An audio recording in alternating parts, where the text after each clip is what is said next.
여러분 반갑습니다. 오늘 아이들하고 이렇게 같이 예배드리니까 참 좋습니다.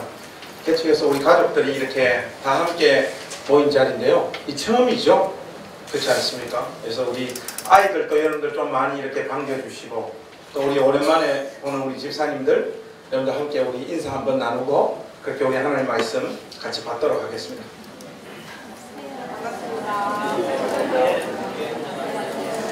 눈빛을 그렇게 너무 어색하게 하지 마시고.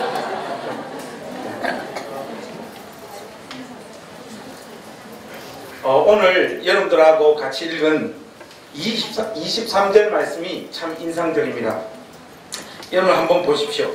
그때쯤 되어 이 도로 말미암아 적지 않은 소동이 있었으니, 이렇게 말하고 있습니다.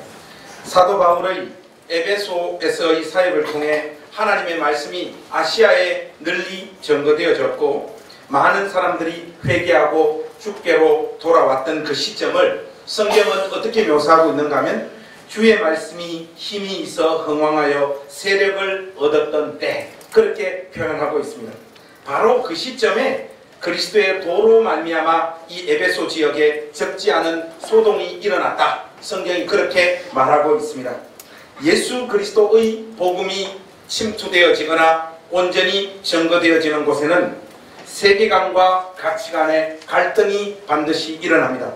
그것이 개인의 사고에 영향을 미치는 것은 물론이고, 그 사회와 그 국가의 주류적 이데올로기와 하나님 나라의 복음은 반드시 충돌하게 되어져 있다는 것, 그것을 오늘 본문이 여실히 우리에게 보여주고 있습니다. 어떤 의미에서 이러한 갈등과 분리의 역사를 제대로 만들어내지 못하는 기독교, 그리고 또 그 기독교가 전가하는 복음은 복음을 전달하는 그 내용 안에 타협의 어떤 내용을 섞고 있는 것이 틀림없습니다. 그것이 아니면 제대로 된 복음 증거를 하고 있지 못하고 있다고 하는 명백한 증거가 되어지는 것입니다. 그리스도의 복음에는 반드시 믿지 않는 일반 자연인들이 볼 때 걸림돌이 그 가운데 놓여져 있다는 것을 우리가 잊어서는 안 됩니다.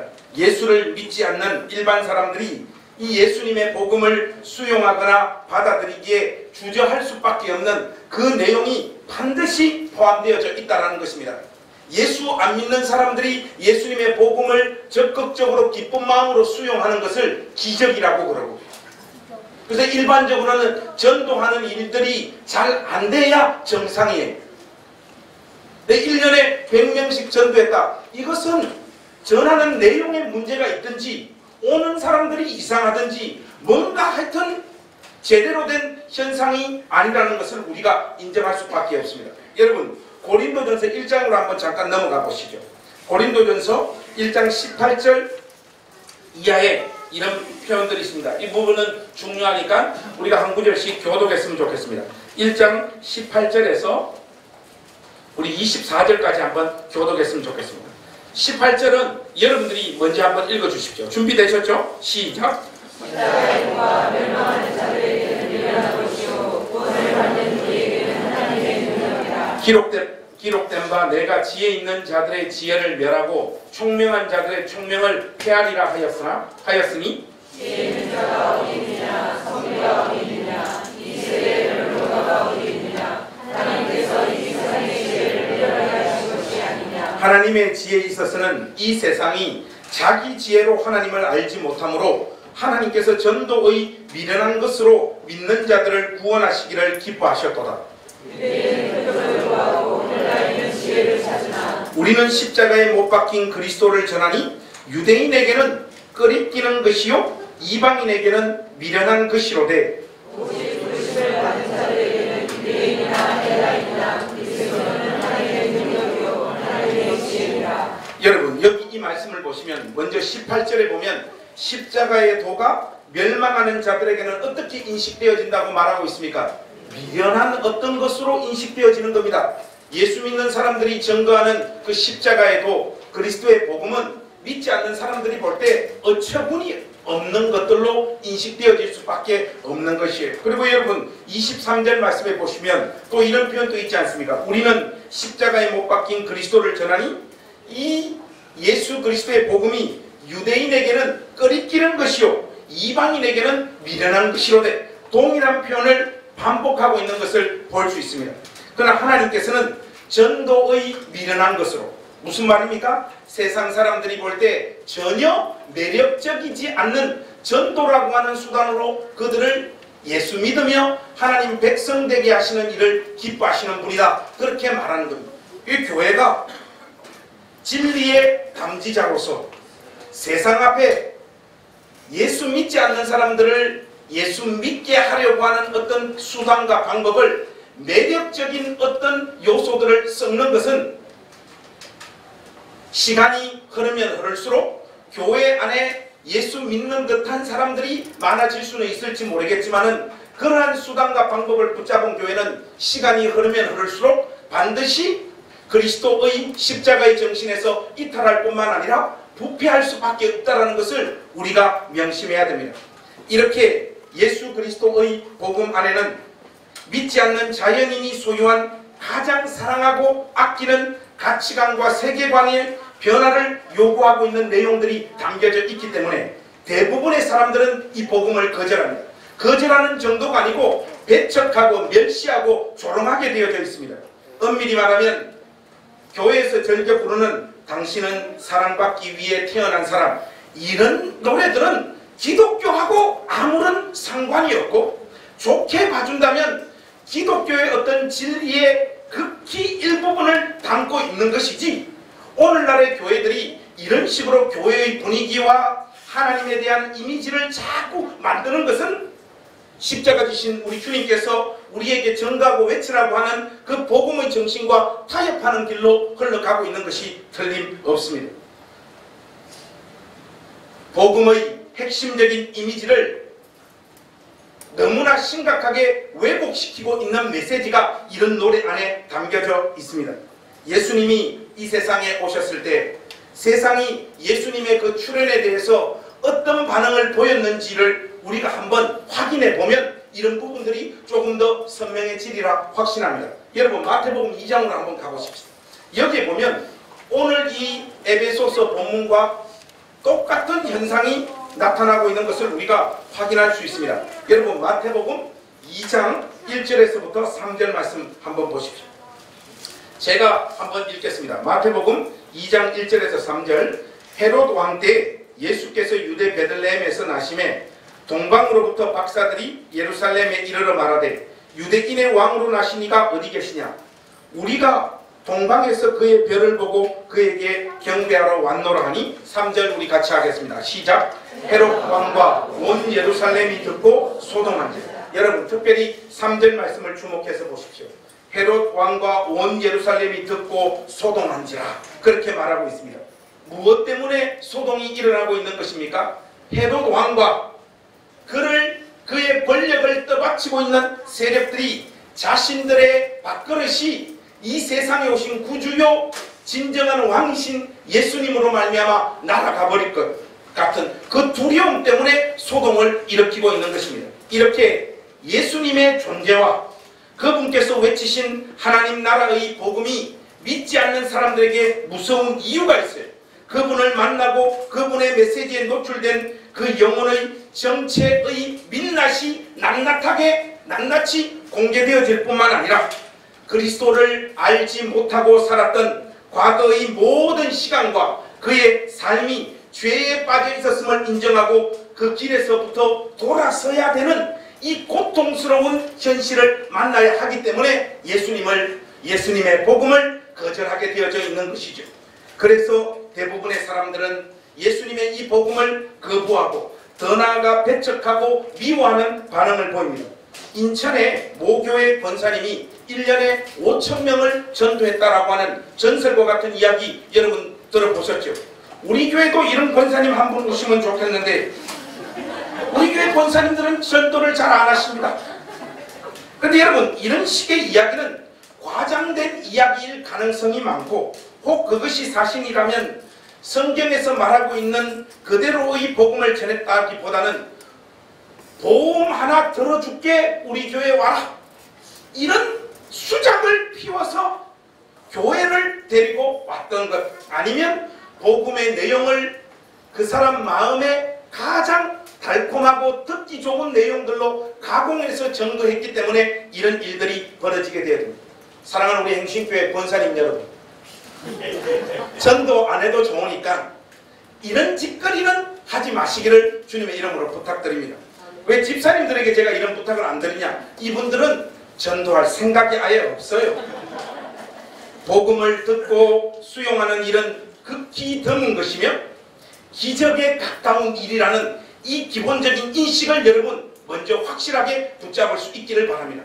여러분들이 복음을 전했을 때 그 사람이 내가 믿겠다 이러는 일은요, 여러분 평생에 한 번 정도 있을까 말까 한 일이에요. 그것이 인간의 본성입니다.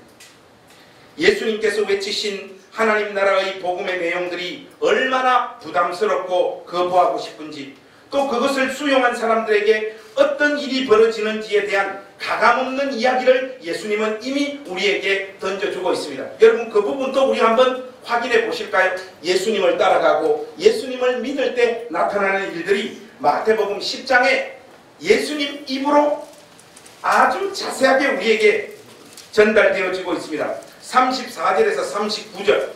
여러분 이 구절은 우리가 다이렉트로 쭉 한번 같이 읽었으면 좋겠습니다. 마태복음 10장 34절에서 39절 말씀까지 우리 한 목소리로 한번 쭉 같이 읽었으면 좋겠습니다. 준비되셨죠? 시작. 내가 세상에 화평을 주러 온 줄로 생각하지 말라. 화평이 아니요 금을 주러 왔노라. 내가 온 것은 사람이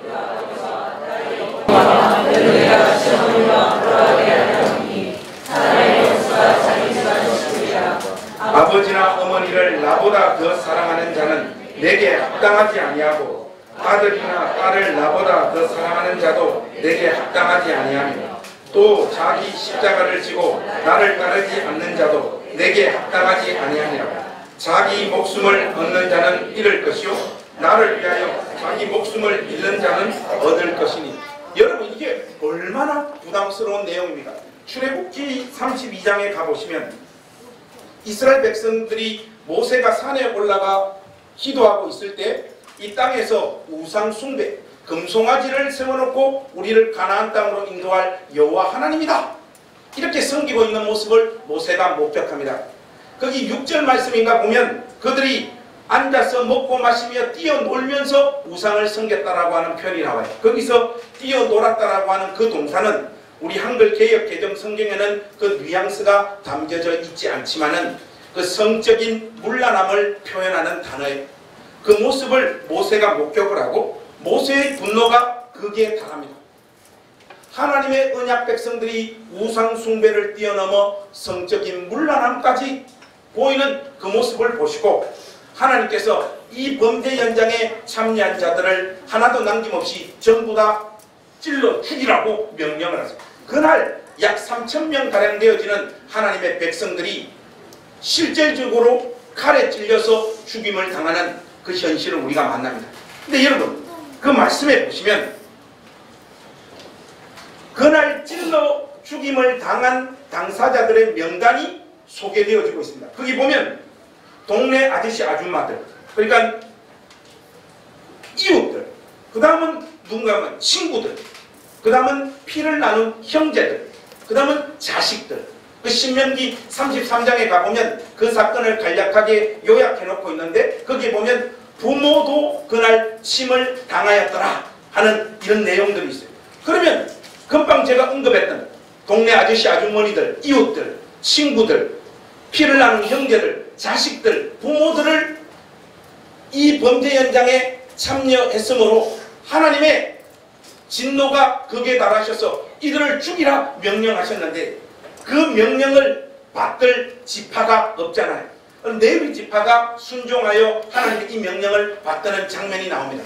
우리 행신교회 가족 여러분, 하나님의 이 명령을 받들고 우리가 나아갔는데 그 앞에 지금 나열한 이 사람들이 딱 모여 있을 때 여러분 과연 하나님의 이 명령을 수종들 신앙의 용기와 담력이 여러분들 가운데 있습니까? 그거 우리가 이거 뭐 얼른 뚝딱 넘어갈 문제는 아니고 타임머신을 타고 오늘 우리 행신교회 전체 공동체의 가치관을 한번 확인해 봤으면 좋겠습니다. 이 분명히 하나님 명령이에요.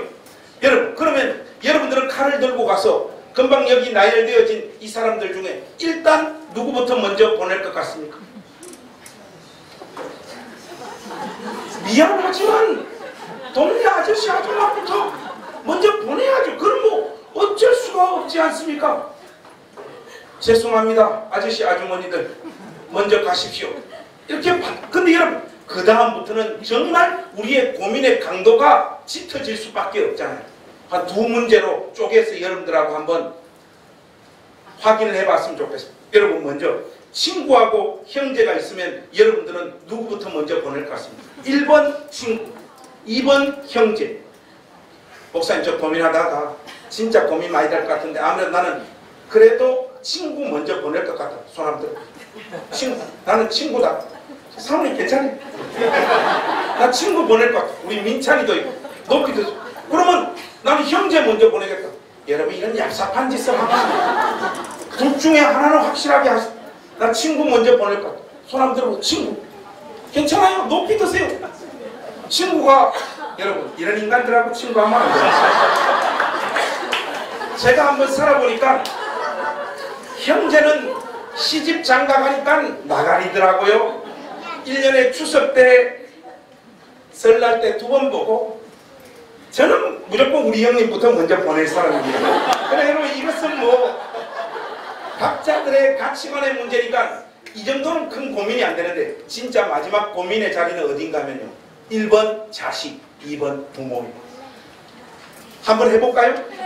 목사님, 저 정말로 고민되는데, 여러분 진짜 안 될 게 없습니다. 목사님, 저는 정말로 고민이 많이 되지만 이 둘 사이에 결단하라면 나는 자식 먼저 보낼 것 같아요. 자식. 의외로 자식이 많으시네요. 자식도. 나는 부모님 먼저 보낼 것 같아요. 부모님. 부모님 손 들어보세요. 우리 지호도 부모를 들었어요.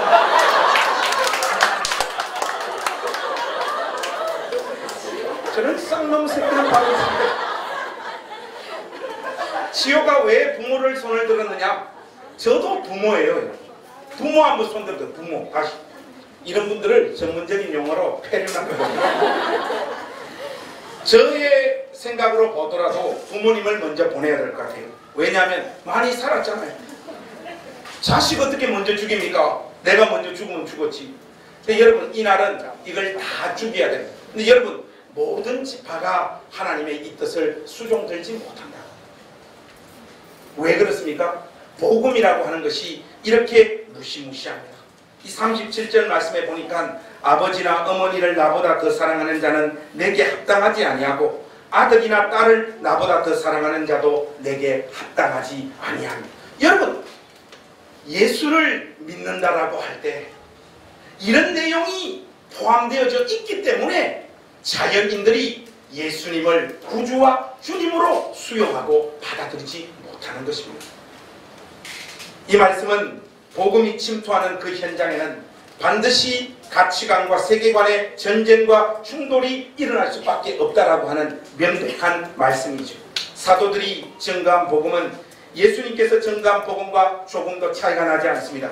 무슨 말인가 하면 사도 바울이 에베소에서 제대로 된 하나님의 말씀을 전도했다면 예수님께서 이 세상에 오셨을 때 예수님께서 경험하셨던 그 충돌과 분리와 영적 전쟁들이 나타나야 정상이라는, 오늘 본문 말씀 보니까 그 현상이 그대로 나타나고 있지 않습니까? 여러분, 사도행전 19장 24절 이하를 한번 보십시오. 24절에서 27절까지 우리 한번 교독하겠습니다. 24절에서 27절, 제가 먼저 24절 읽겠습니다. 즉 데메드리오라 하는 어떤 은장색이 은으로 아데미의 신상 모형을 만들어 직공들에게 적지 않은 벌이를 하게 하더니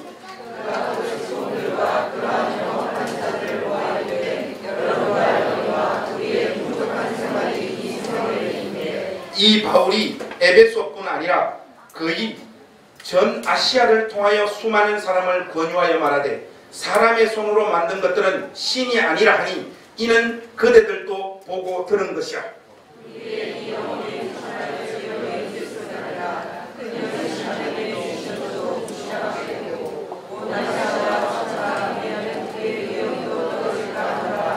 여러분, 여러분 여기에 보면 아뎀이라고 하는 에베소 사람들이 아주 많이 받들고 섬기고 있는 신의 이름이 등장하죠. 아뎀이라고 하는 신은 헬라어입니다. 그런데 이걸 라틴어로 하면 여러분들이 잘 아는 다이아나입니다. 그런데 저는 이런 번역들이 조금 문제가 있다고 생각을 해요. 왜 그런가 하면 다이애나와 아데미는 조금 그 성격을 달리하는 신인데 어떻게 라틴어로는 이 아데미를 다이아나로 번역하고 있는지 모르겠어요. 다이아나는 수렵의 처녀신입니다. 그런데 아데미는 소아시아 지역의 다산의 여신이에요. 아데미 여신의 머리에는 바벨론을 상징하는 성이 있고 가슴이 24개나 달려있는 신상입니다. 그 별명이 그래서 위대한 어머니예요. 무슨 말인가 하면 아데미 여신상은 특히 가슴이나 배가 풍만합니다. 다산을 상징하는 것이죠. 자식도 잘 낳고 짐승들도 새끼를 잘 낳고 모든 생산물들이 물을 많이 낳아서 풍요를 허락하는 신, 바로 그 신이 이 아데미 신이에요. 이 에베소 사람들이 바로 이 신을 섬기고 있었는데 본문에 등장하는 데메드리오는 바로 이 아데미의 신상 모형을 판매해서 돈을 엄청나게 벌고 있었던 사람이었습니다. 그 데메드리오가 바울이 전하는 이 복음의 적대감을 지금 표현하고 있는 것이에요. 그 이유는 아마도 사도가 외친 복음의 내용 중에 참된 신은 손으로 만든 것은 아니다 하는 이 내용 때문에 자극을 받았던 것 같습니다. 그러나 그것은 표면적인 이유고, 여러분들이 이 본문 말씀을 조금만 상세하게 읽어보시면 사람들을 선동해서 이 사도 바울을 핍박하고 그가 복음 증거를 하지 못하도록 만드는 진짜 이유는 따로 있습니다. 바울이 전하는 복음으로 인해 그들의 종교 영업은 존재 가치가 사라져 버린다는 것, 이것 때문에 사람들을 선동하고 있는 것입니다. 사도의 활동을 계속해서 방치하게 되면 아데미 신상과 아데미 신 자체가 사람들에게 무시를 당하는 상황이 연출되어지고, 곧 그것은 자신들을 잘 먹고 잘 살게 만들어 주었던 돈벌이가 공중으로 날아가 버리는 이 일이 생기기 때문에 지금 사도 바울의 복음을 멈추려고 사람들을 선동하고 몸부림치고 있는 것입니다. 이 동네의 종교가요, 돈벌이와 직접적으로 연결되어져 있기 때문에 이런 식의 선동은 사람들에게 제대로 먹혀 들어갑니다. 동이 서에서 먼 것 같이 종교와 돈은 만나지 않아야 됩니다. 그런데 만나지 않아야 되는 개별적인 이 두 실체가 만나게 되면요, 생겨나서는 안 되는 일들이 반드시 생겨나게 된다는 것을 우리가 명심해야 됩니다. 사람들이 한국교회 부패상을 이렇게 저렇게 많이 이야기하는데 우리 한국교회 개혁하는 방법 간단해요.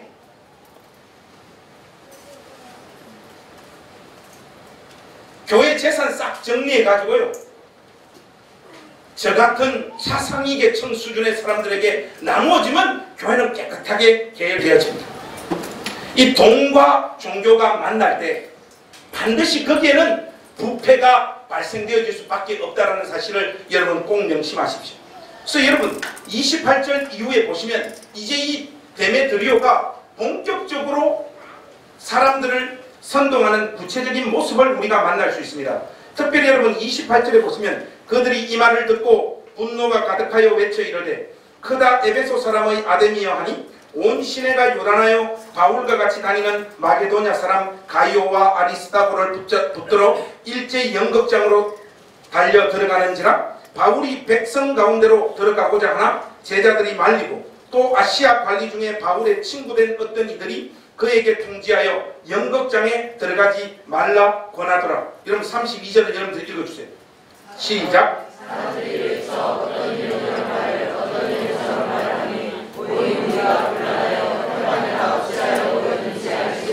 여러분 그 구절을 잘 기억하십시오.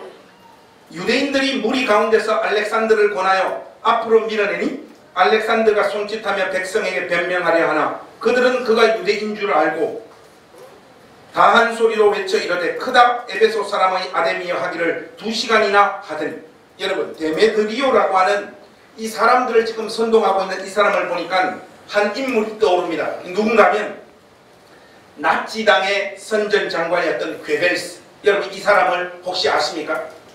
인류 역사상 민중들을 선동하고 속이는 일에 가장 능했던 인물로 평가받고 있는 사람이 이 괴벨스예요.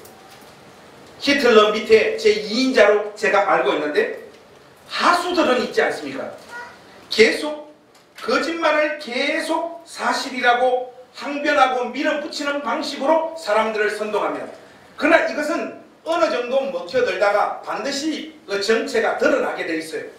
그러나 사람들에게 절대로 들키지 않는 선동 방법이 뭐냐? 이 괴벨스가 이 태생적으로 이 방법을 알고 있었던 사람입니다.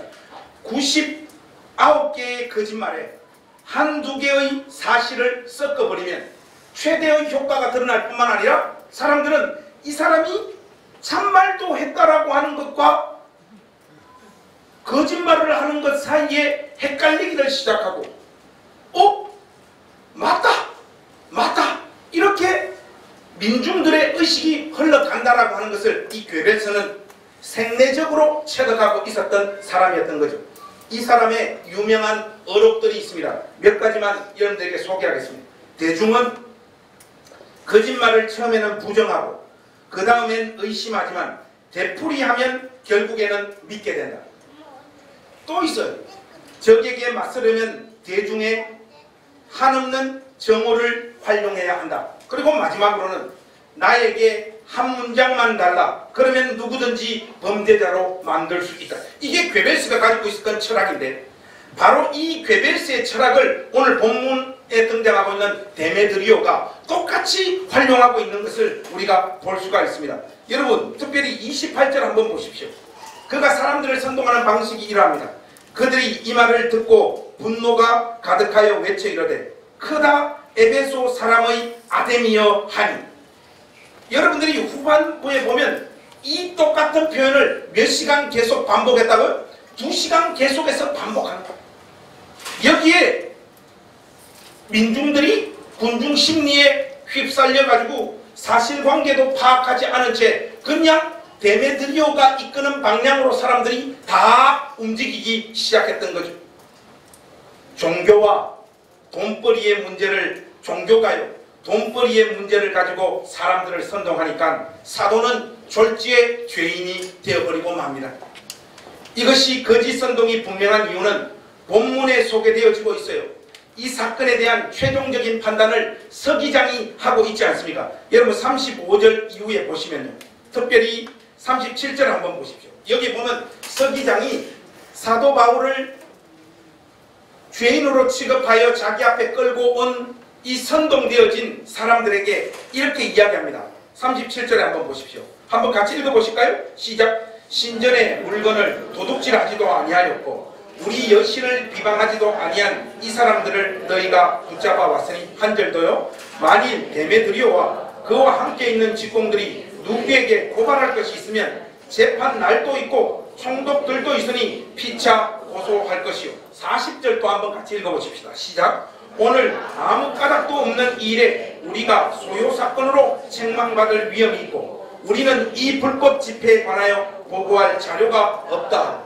이 3지대 중간에 서 있는 사람의 입장에서 볼 때 사도 바울은 지금 로마가 만들어 놓고 있는 그 법을 저촉하거나 사회를 혼란시켰거나 사람들에게 어려움을 준 그러한 죄를 저지르지 않았다라고 하는 객관적인 판단을 하고 있는 것입니다. 그러나 여기에 온 사람들은 다 선동되어진 거예요. 그래서 제가 아까 여러분들에게 32절 말씀을 잘 기억하라고 말씀드렸죠. 거기 한번 보십시오.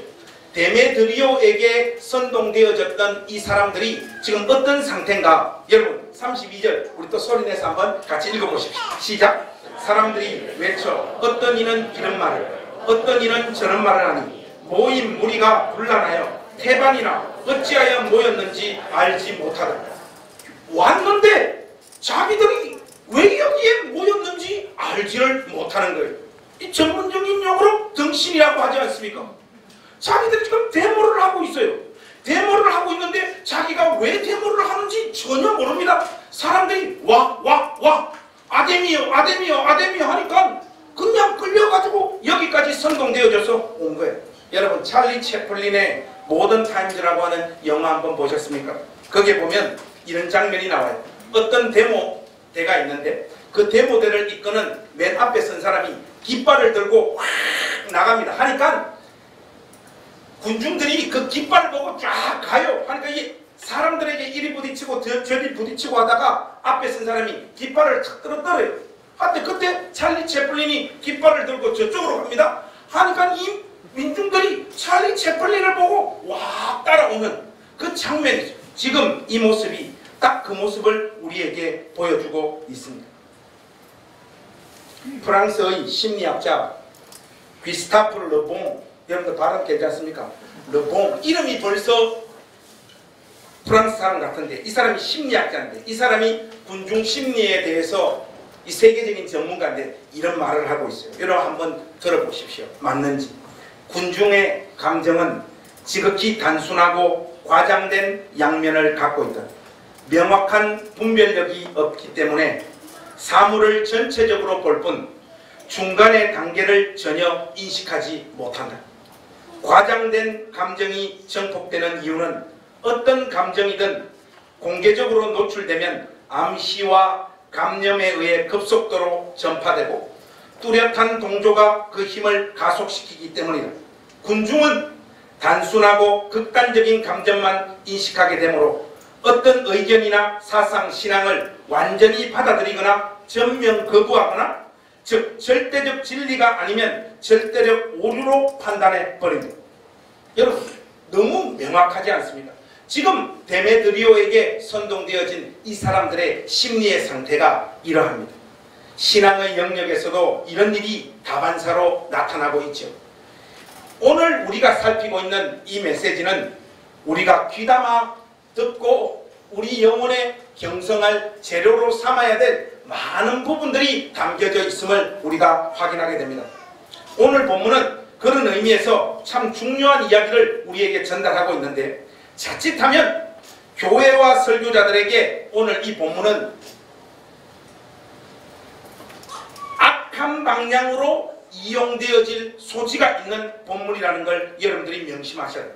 하나님의 말씀을 전하는 저나 이 설교를 듣는 여러분들도 오늘 이 본문을 이용할 수 있어요. 무슨 말인가 하면 교회가 당하는 현실적인 어려움이나 고난을 의로운 고난으로 무조건 인식해서 참된 복음을 우리는 전하고 있기 때문에 이 고난을 받고 있다라고 하는 식으로 자기 정체성을 강화할 수 있다 이 말입니다. 오늘 본문은 참된 복음을 타협함 없이 전하며 또 그 전하여진 그곳에는 고난과 시련이 당연히 발생되어지며 그런 영적 싸움에서 교회가 절대로 물러나면 안 되고 당당하게 이 세상과 맞서 싸워야 된다는 것을 우리에게 말해주고 있습니다. 그런데 말이죠. 우리 시대의 수많은 교회와 신자들이 이런 본문을 읽고 마음의 이상한 감정들을 축적시키고 착각해버립니다. 여러분, 오늘날 기독교회의 가장 큰 문제점은요, 우리가 전하는 복음의 내용으로 핍박받고 있는 상황이 아니라는 거예요. 오늘 우리가 세상으로부터 핍박당하고 조롱당하고 멸시당하고 있는 것은 예수님의 복음을 올곧게 전개했기 때문이 아니라 세상 사람들보다 현저하게 떨어지는 도덕적인 감각, 윤리적인 감각, 한심한 수준의 삶의 내용 때문에 세상 사람들로부터 공격받고 핍박을 받고 있는 것이지, 우리가 예수님의 복음을 타협함 없이 전도했기 때문에 오늘 당하고 있는 시련과 공격이 아니지 않습니까? 이런 분위기가 흘러가다 보니까 교계 안에서 조금 생각 있는 분들의 메시지가 전부 다 어떤 방향으로 흘러가고 있는가 하면 예수님과 그 예수님의 십자가의 복음을 전가하는 것이 아니라, 신도 여러분, 우리가 이래 살아서는 안 됩니다, 선하고 착하게 살아야 됩니다 하는 쪽으로 메시지가 전부 다 흘러가고 있어요. 자연스럽게 윤리와 도덕에 포커스를 맞춘 인문학적인 메시지가 그리스도의 복음으로 둔갑하고 있어요. 기독 서점에 가면 대부분의 책들이 이런 방향으로 흘러가고 있고 오직 본질이 이긴다만 정신을 차리고 있습니다. 언제부터인가 기독교의 복음이 말랑말랑해지고 있고 따뜻해지고 있고요. 심판이나 지옥의 개념들이 강단에서 전부 다 사라져버리고 없습니다. 그리스도의 복음을 거부하는 자에게 분명하게 임할 심판에 대해서는 오늘날의 교회들이 전부 다 침묵하고 있고, 더 이상 이 강단에서 영원한 심판이 지속되어질 지옥의 교리를 선포하지 못하는 국면으로 흘러가고 있습니다. 엄밀히 말하면 교회는 침묵할 수밖에 없습니다.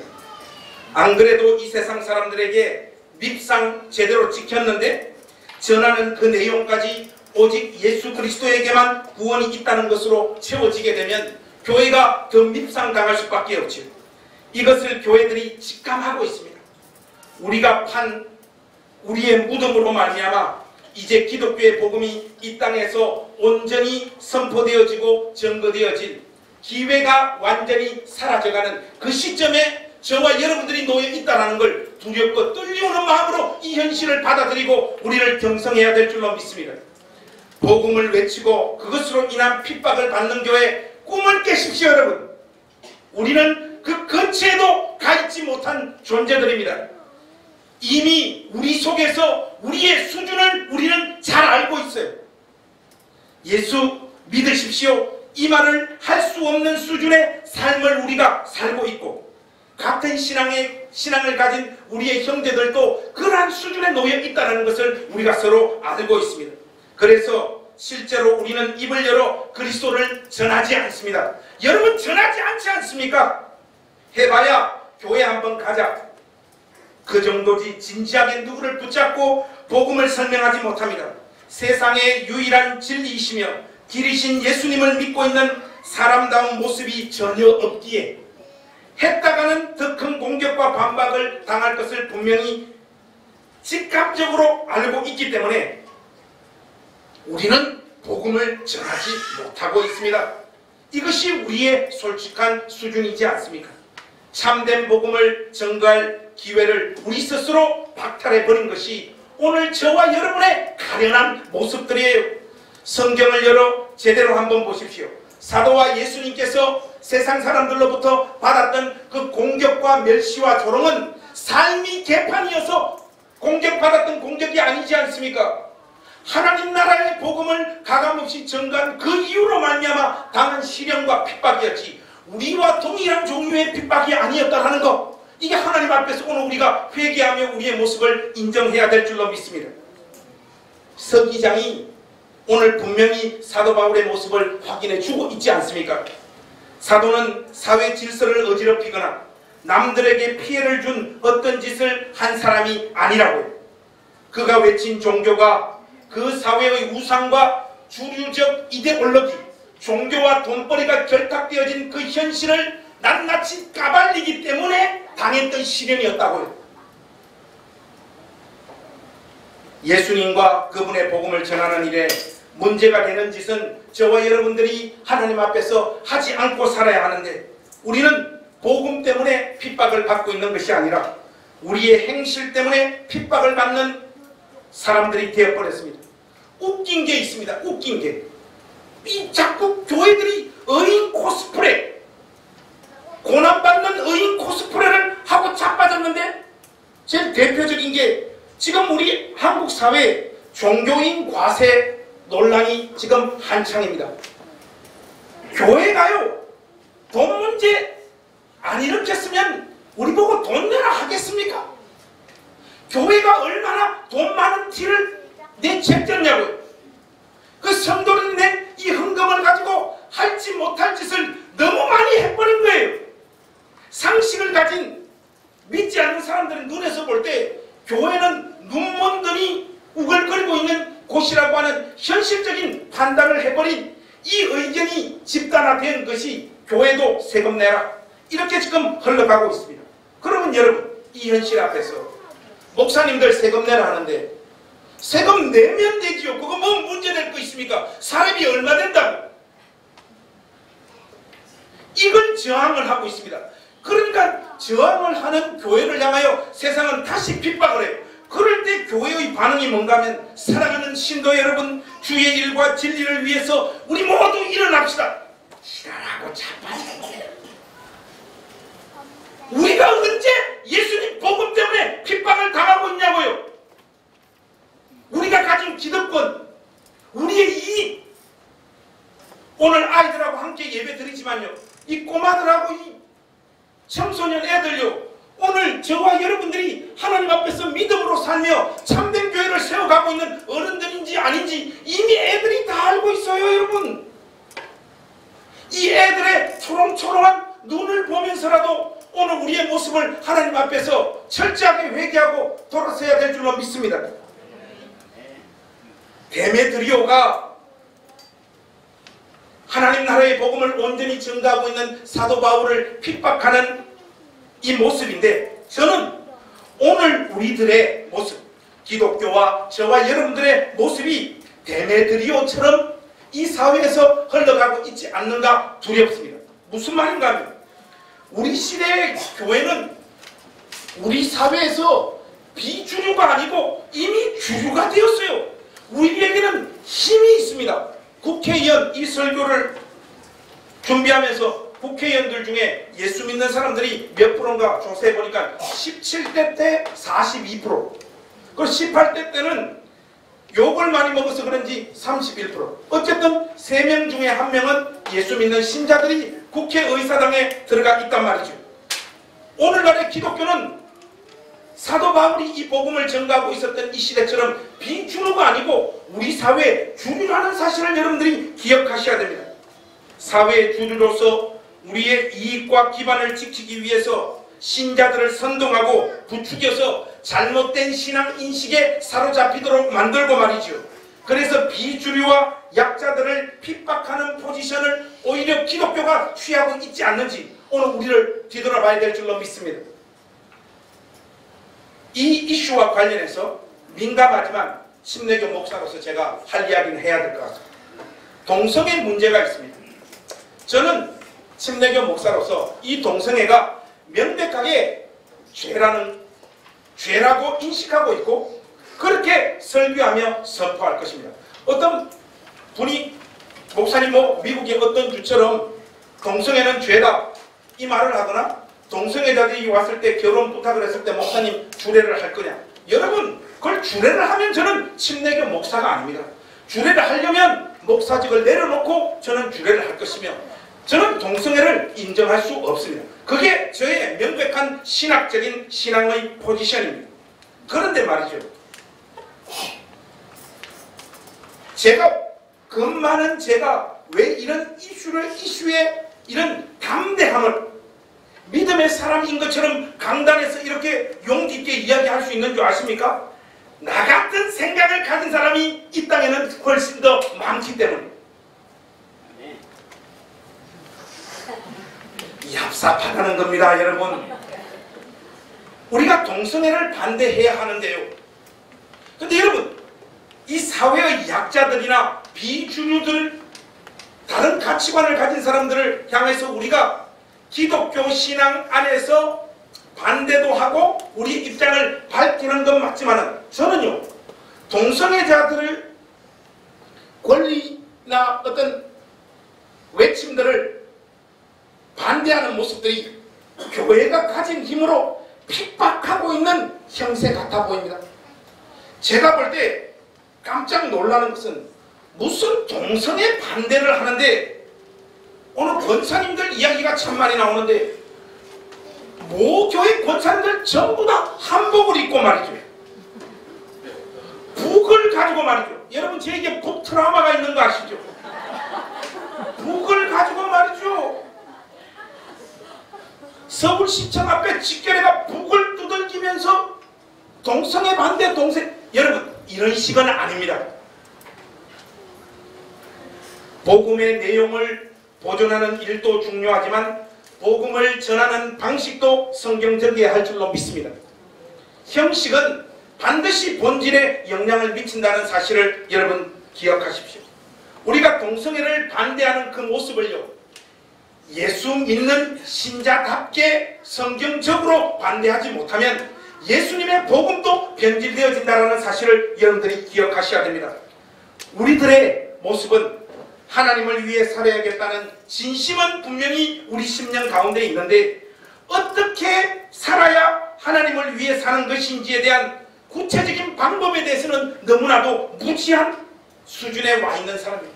예수 믿는 사람들이 많아지고 예수 믿는 것이 이 사회의 주류가 되고 하다 보니까 예수 믿는 것이 마치 자신감을 넘어 어떤 건방짐으로 무례함으로 세상 앞에 펼쳐 보여지고 있는 것을 볼 수 있어요.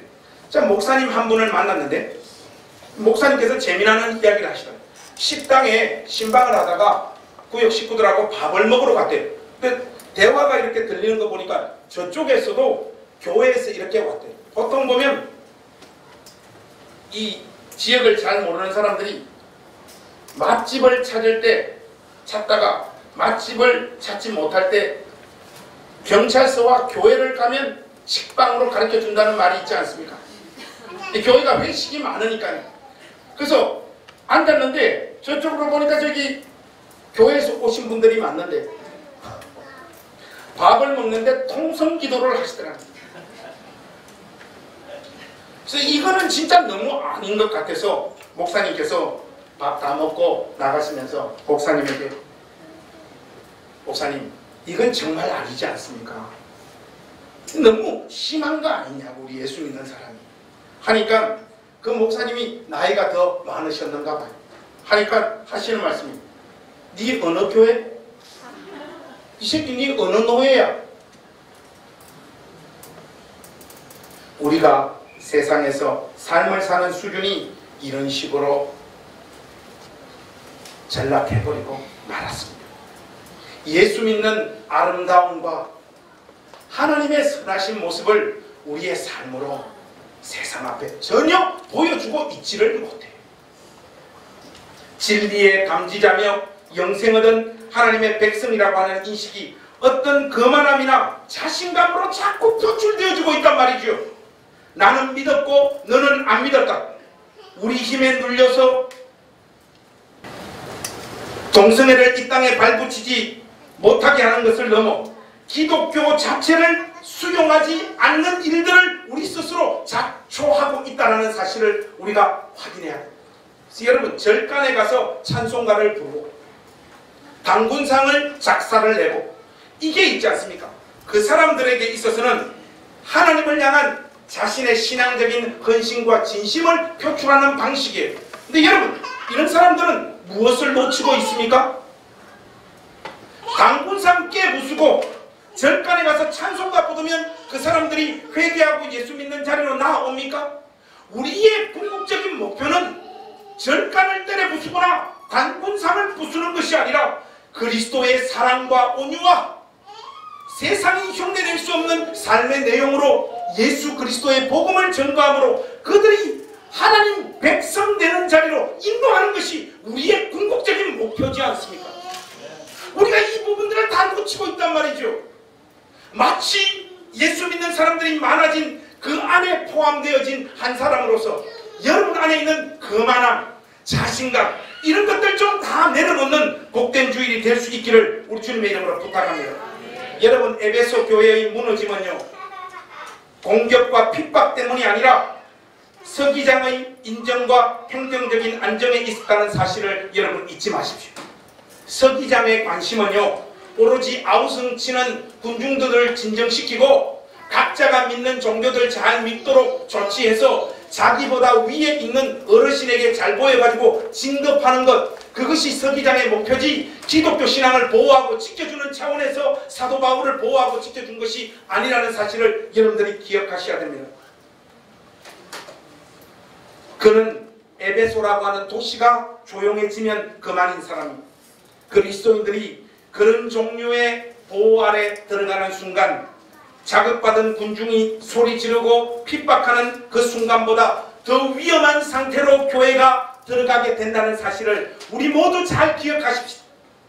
우리 시대의 교회는요 안정, 평안, 기쁨 이런 것으로 하나님의 은혜 주심과 복 주심을 또 자신이 예수를 제대로 믿고 있다라고 하는 사실을 확인하려고 하는 추세로 흘러가고 있습니다.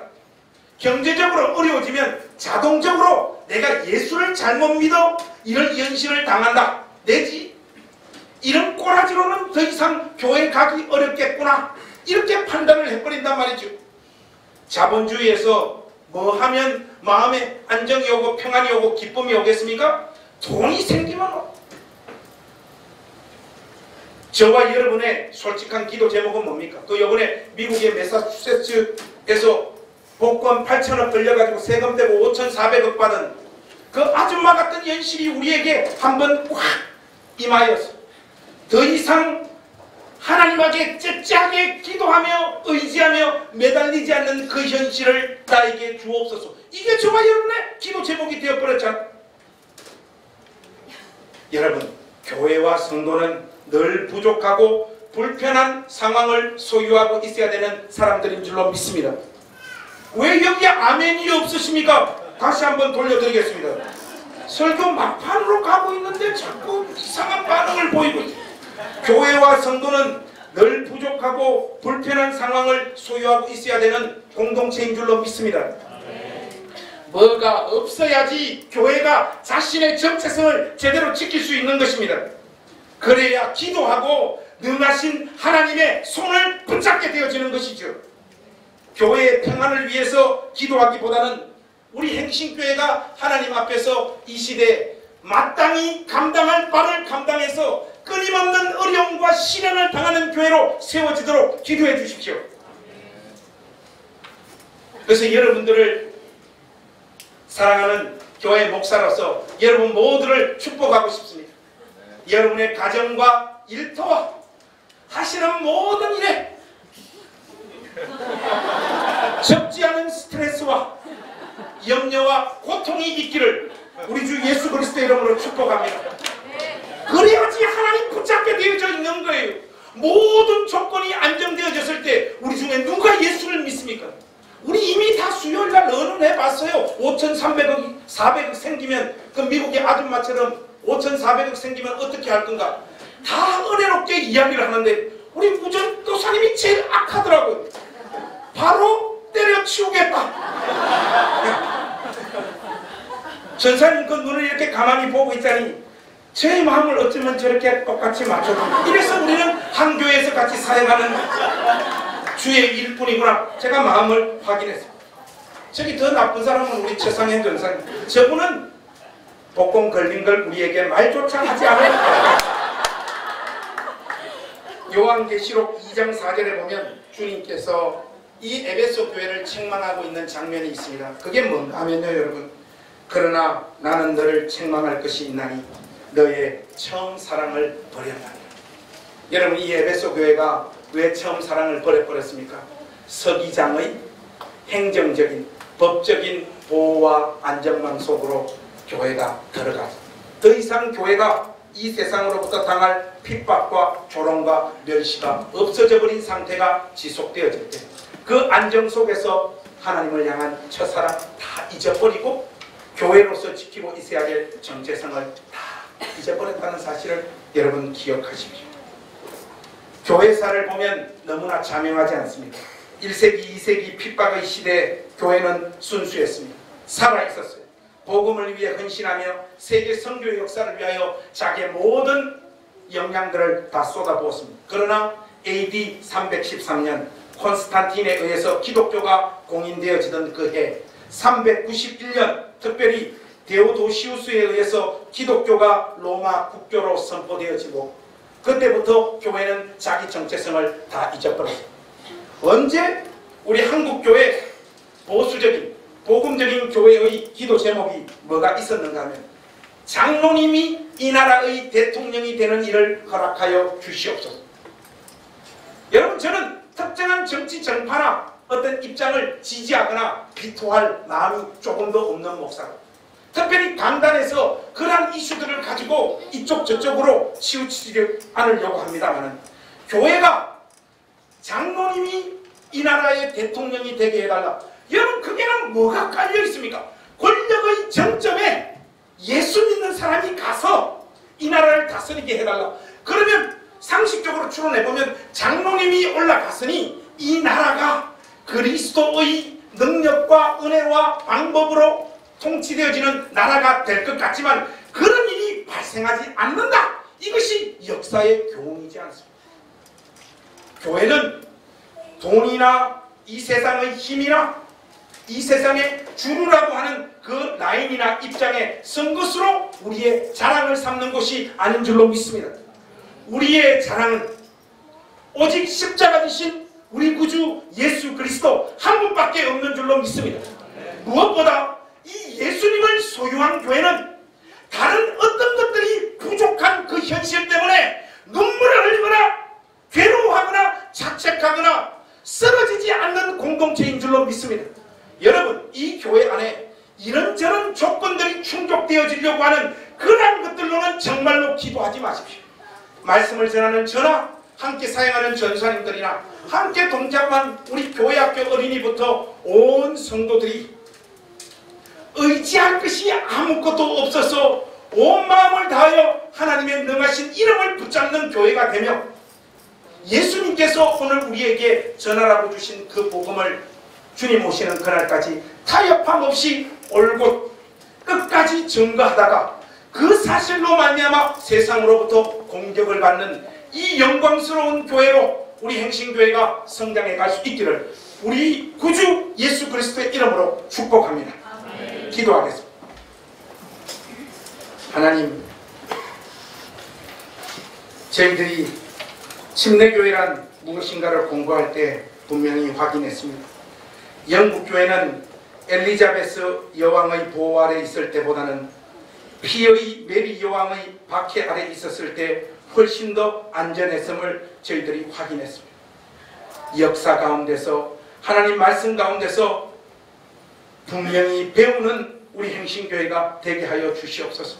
하나님, 종이 간절함으로 주 앞에 간구하오니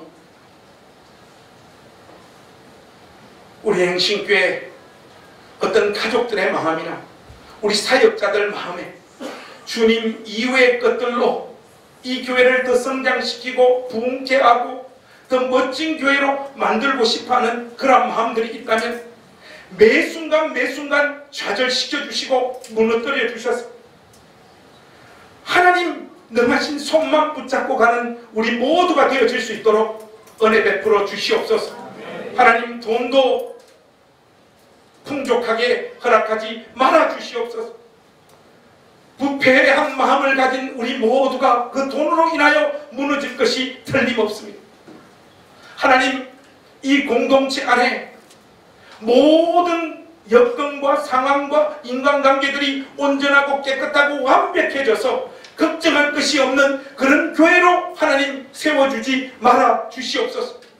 이런저런 시련과 아픔들이 끊임없이 발생되어지지만 하나님 앞에 나아가 두 손을 모으며 능하신 하나님 이름을 계속해서 부르는 참된 믿음의 공동체가 되어지도록 은혜 베풀어 주시옵소서. 할 일은 하나님 앞에서 반드시 함으로 그 일로 말미암아 고난을 겪는 순결한 교회로 우리 행신교회를 세워 주시옵소서. 우리 구주 예수 그리스도의 이름으로 간절히 기도하옵나이다. 아멘.